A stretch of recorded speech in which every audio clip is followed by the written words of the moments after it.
Okay, talking about United's performance today against Aston Villa, did you notice that Ten Hag was able to play a compact style of football today? Why I is it think, that I Ten think, Hag is I so think, stubborn no, that, I think the approach or is today he for scared of him being was sacked? Is he scared of now being the approach. No, not really. The approach. I think the approach for today's game was don't lose. I think that was just the approach, Why has he not regardless approached of. every game like that this season? I don't see. Look, I You know, think he has come to you the and I point where off camera, you and I have always talked about staying compact. Just stay compact. Don't give yes, opponents space to do anything they want to to do. play Just through stay you. compact. Yes. So I think today he was more pragmatic. It was just basically about don't lose. I think that was what today's formation approach to the game, whatever, regardless of what happens, don't lose. If you score, fine. If you concede, make sure you score, but just don't lose. And it made a bit of sense. They at some point Aston Villa was Aston Villa is a decent side. You know, they have been for the last 2 seasons. So it was expected that they should be able to at some point play some certain level of decent football that would have threatened Manchester United, and they did. I think they had very two chances. The very last one, I think towards the end of the game that Diogo Dalot blocked off.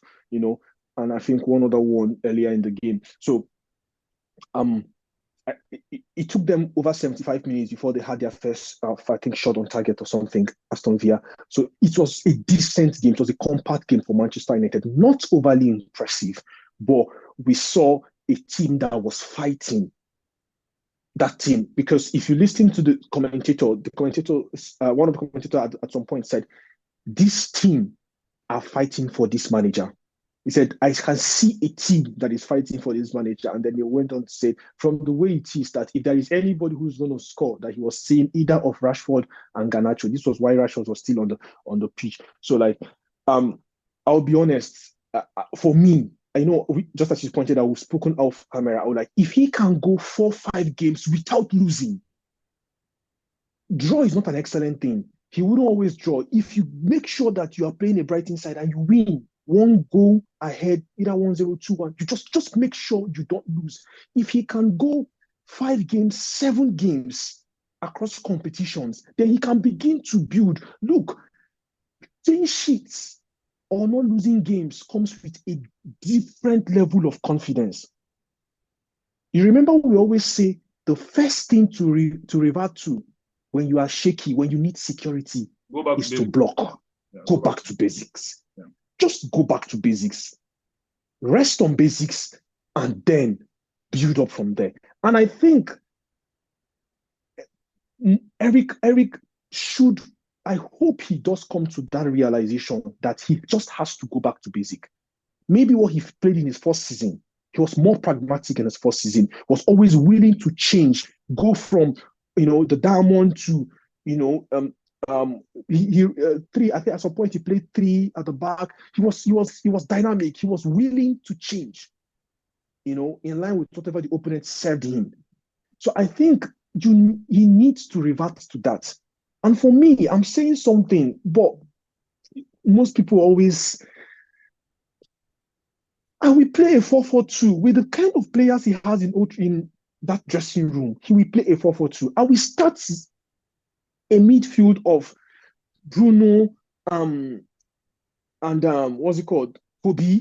I will go with Rashi and I will go with Garnacho. They are going to have to work.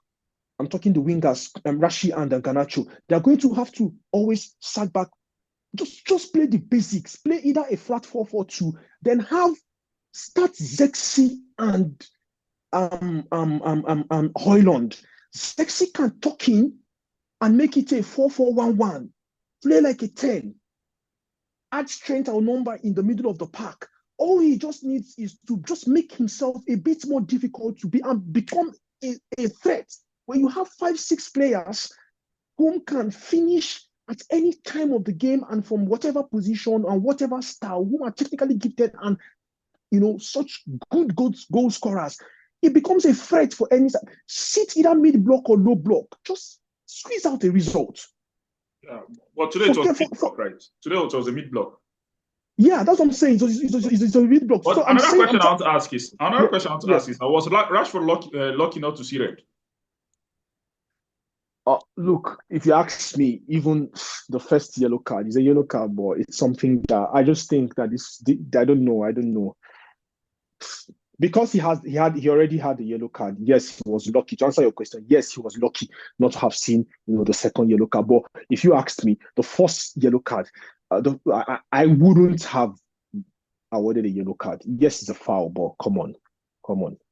It's not the worst we have seen. I just think that this season the referees, and maybe not because I'm a Manchester United fan, but somehow I'm thinking I think the Premier League referees they want to be the center of attraction. I think they are happy to be discussed. I think some of them want to make it more to the media. I don't really understand what's ongoing. I don't know what the PGMOL have said to the officials this season, but honestly, like they are making a mess of officiation. Football, they have taken away. We are crying for the fact that managers have made football too systematic, too pattern based, too how do they call it? Pairing based. Once this player is not there, this other player cannot link up. You need this player to be in this position for this player to function well. Oh, you must play in this style or on this pattern. They have taken away the heart, the soul of the game from the goal. We are crying for that, and then we're still crying for referees. Football lovers are trying for football to be restored. And sadly, the league owners, I'm talking club owners now, and all the FA or whatever managers, are not interested because they're making money. They're making money from all these third-party deals, from the media deals they are signing, from all the sponsorship deals and all that. So they care less, really. And that's why they're just continually introducing different tournaments and different styles of tournament. They're taking away football from us. How many wingers do we have in Premier League? I was speaking with Lamdu 2 nights ago, and we sat down. We were looking the teams in Premier League, all the teams in Premier League. How many wingers do you have in Premier League that if they stand today, you as a right back or a left back, you say you're scared, that you will panic? We don't have them again in football. All they do is cut in, pass, or strike. We don't see wingers again take on. How many central forwards do we see now who seal up their defenders and bring their midfielders into play? All they just want to be is sit in the blocks and just shoot balls, strike ball, and whatever. We're taking away the soul of football from football. So finally, before we go, what's your final thought? We have 2 weeks. The Ineos, we saw the whole of them today, the Avengers. They have 2 weeks to decide whether they are sacking or keeping him. So Ineos is over to you. Are you sacking him or keeping him? Let us know. That's to them. But for me, that's to them. For me, I'll keep Eric. There is no better option. There is no better option. You can't tell me that Tuchel is better. For Manchester United, at this point, Tuchel is not better. We've seen Tuchel in PSG. I've seen Tuchel in Chelsea. I've seen Tuchel in Bayern Munich. I've seen enough. You can't tell me that Graham Potter is better. I've seen him in Brighton. I've seen him in Chelsea. I've seen enough. You can't tell me that the English guy, I keep forgetting his name, Southgate. You can't tell me Southgate is better. I didn't see him while he took Middlesbrough. Was he Middlesbrough to relegation? I didn't see him there. I didn't know nothing about him, but I've seen him enough for I think about 2 World Cups and was it 2 or 3 World Cups? I've seen enough. He's not fit for Manchester United. The job for Manchester United, I'm telling you, currently in world football, maybe the only person who can come close is Allegri. And the question now is, are Manchester United fans ready for Allegri? Do they know Allegri's pedigree? Do you know what you are calling for? We keep calling for players, for managers rather. We don't even know those managers. Do we have the stomach to endure Allegri? Because I tell you one thing, if we appoint Allegri, me and you, in fact, you are a bigger Allegri fan than I am, we know that Allegri is going to rip apart whatever the over 600 million pound investment. He is going to rip it into shreds and he's going to start from zero. So are we ready to go back 2.5 years again? Are we aware of what we are calling? Let's see. It's over to Ineos. So what I'm saying is that the sad thing is that a large chunk of fans are not even aware. We're not even conscious of what we are calling for. We first of all, don't want to come to terms with the reality of the fact that, look, we are not as big as we used to be. Let's get off that thought first. All right, Dan. I know you're upset, but thank you very much for joining me, Dan. I'll see you next time. Yeah, have a good night, Get Alex, ready for the man. international break. Nigeria will be playing Libya, so get ready. Aye, man. All right, I'm thank blessed, you. man. Have a good night, brother. Yeah.